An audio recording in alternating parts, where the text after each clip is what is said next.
Good morning. Good morning.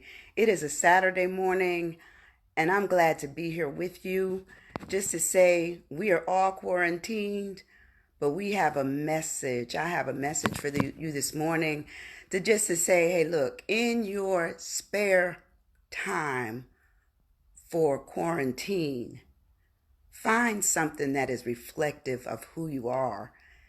And for those of you who don't know me, my name is Sandy Winborn, and for years I have been a counselor. I have been so many things, but most of all, I've been a helper. And I am, during this time period, I'm feeling a little, you know, unsocialized, but needing socialization. So I decided, yesterday that I was going to put out a video that just says, hey, look, we're all in this together, but we're alone. But what can we do with our real alone time? And we want to talk about something that I've done years, for probably about 5 years, called Are You Stuck? And Are You Stuck basically talks about questioning, what are you doing? How are you doing? And who are you doing things for? If you're only doing it for others to like you, to love you, to be somewhat in words appreciative of you, it's not enough because it doesn't feed your soul. God feeds your soul, but who feeds you in terms of the human factor?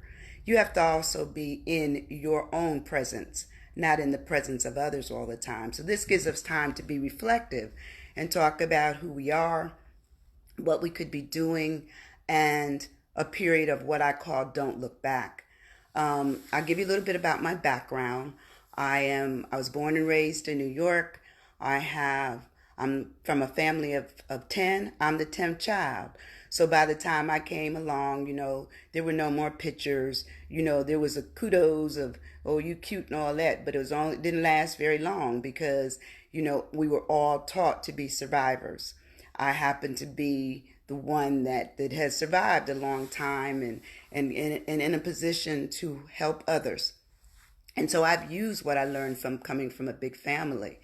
And, undergraduate school and graduate school were all done in New York under the SUNY system.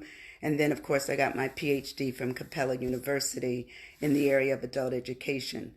My background has also included mental health counseling, teaching, writing, just doing a lot of things that really talks about the person that God has made me. I am definitely a servant. I am definitely a helper.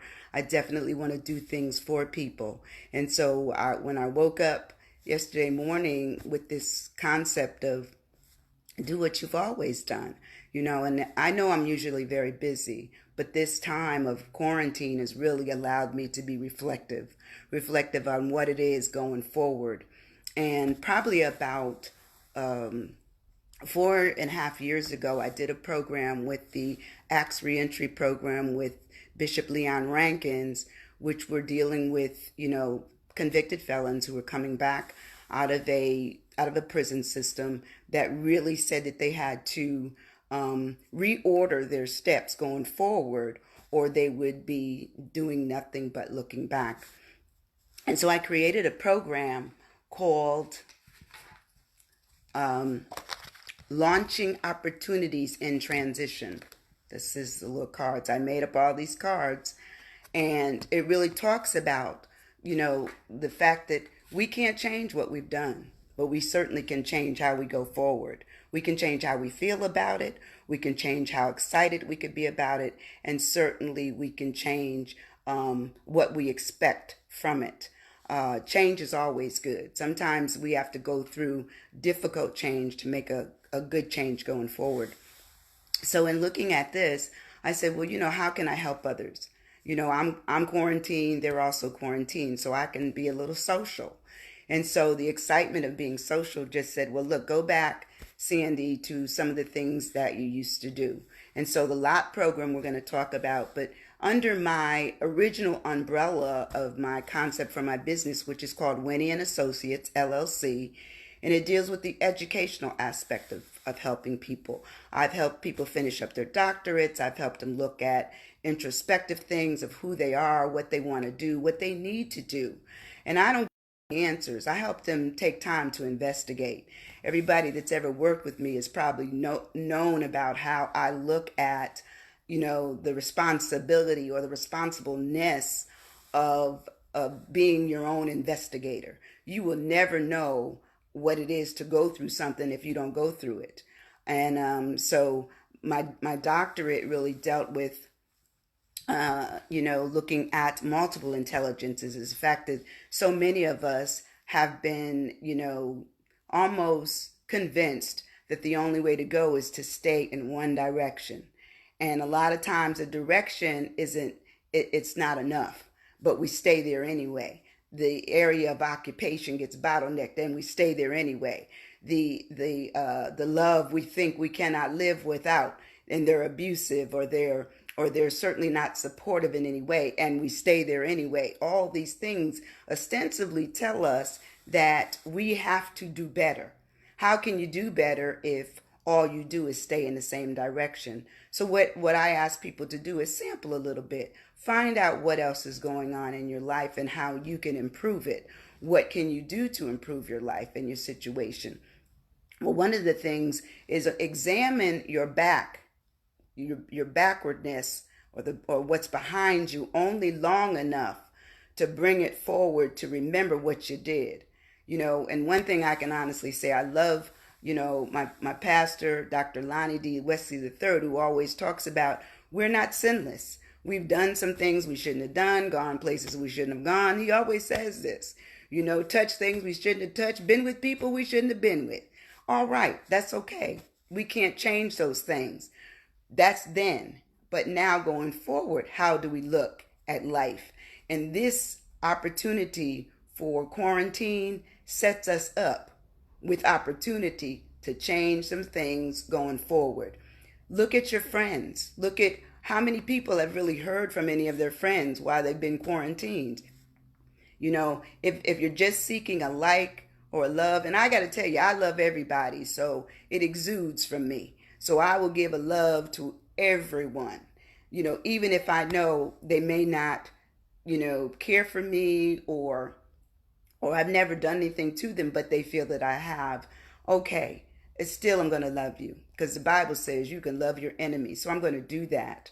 But on top of all of that, when you go back to getting to the point where you're talking about trying something other than just going straight or just going to the left or to the right, but realizing that you can go around in a circle and meet yourself on the other side and say, well, I made it. I tried something new, something different, something that gives me a newness, a new excitement about who I am and what I can do. And I've never done that before, or I've never stayed with anything long enough before.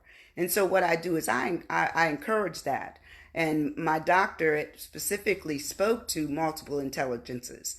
Multiple intelligences looks at all areas that you could be not just a learner in terms of what you have capability of doing, but also the possibility of doing it.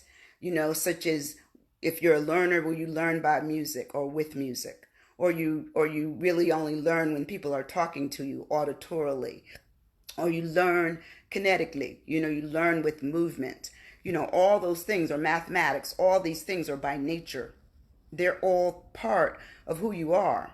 But if you put some of these things together and start examining other areas, some of you, while you're being quarantined, may find out that you know how to paint, or you learned how to sew, or you can cook some good food.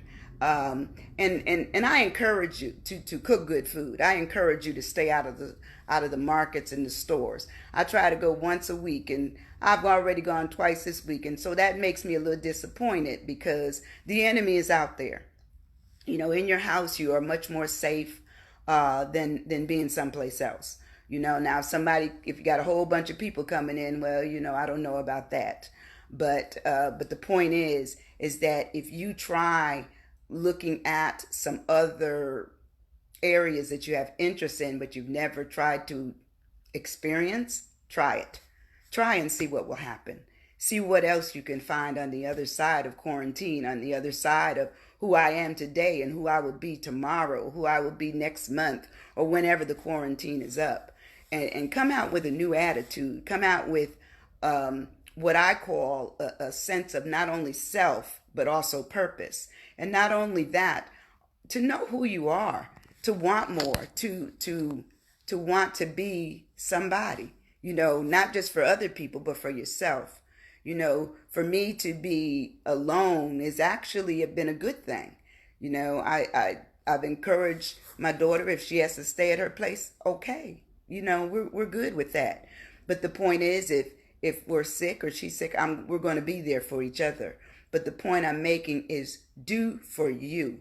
Find out what it is that you can do, and you do it. And then you add to that do. One of the things my mother always said about me, she said, I don't know where she, meaning me, came from. She said, I don't know where you came from. And she said, and what excites me is that you're always doing something. If this door closed, you try something else. I've always been like that. I've tried to make stuff I never made before.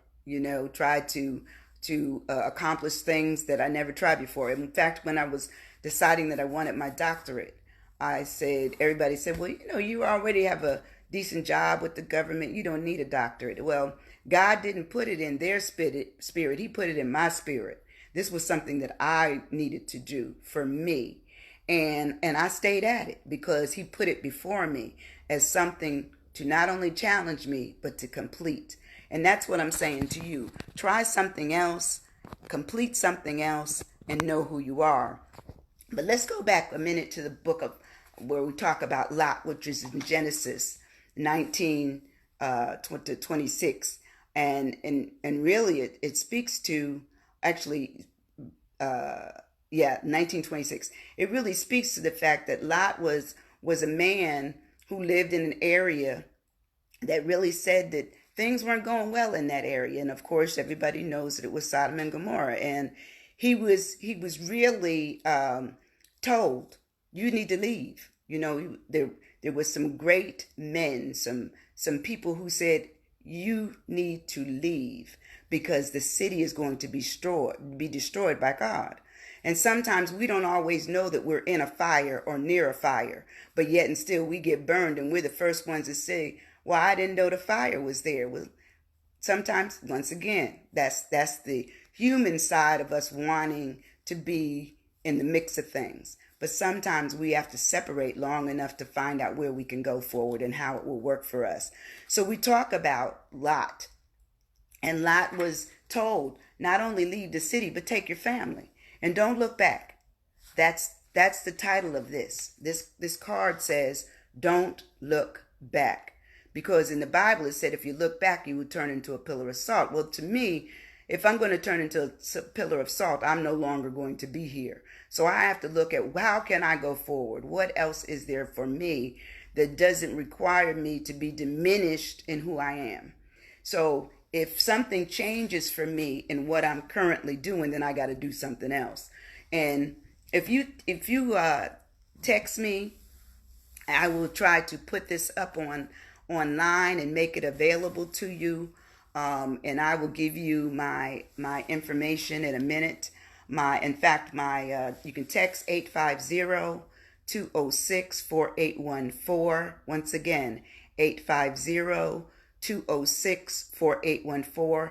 And I will make sure that I make this card available to you. I will text it to you as a picture. And I worked hard on this presentation that I did for a group of prior inmates who came out, and several of them finished the course. And I brought in people who had the ability and the power and certainly the way that changed their lives. They weren't convicted felons, but they were people who would look at how having worked with or hired convicted felons worked going forward. That's what they did, and I remember Anita Hemphill helped me, as well as Aaron Watson. So, it's out there. It's out there. There are people that have the ability to look at you and not look at your past. They don't see you for what you used to do. They see you for what you currently do. But I'm going to be trying to come on every single morning, Monday through Friday, around 9 a.m. You know, after, if you have kids, after the kids are in their classrooms online, and after you've had your first and maybe even your second cup of coffee and maybe a smoothie or smoked meal, and we can talk, you know. But I'm just hoping that you would certainly find this to be favorable, and we're going to work on maybe helping you look at the multiple intelligences and also looking at don't look back, changing yourself for how you go forward. I love you for even stopping long enough to put a hello or a heart. I appreciate that, because in this instance, you know, socializing on social media becomes where you have to put a like and a heart and certainly a wave if you can. But I look to see you Monday morning, and I appreciate you very much. Let's change together. Let's look forward and not behind. Let's look up and not down. Let's look out and not just in. But I do need you to look in long enough to change how you feel about who you are. Thank you very much. This is Sandy Winborn signing off. Bye-bye.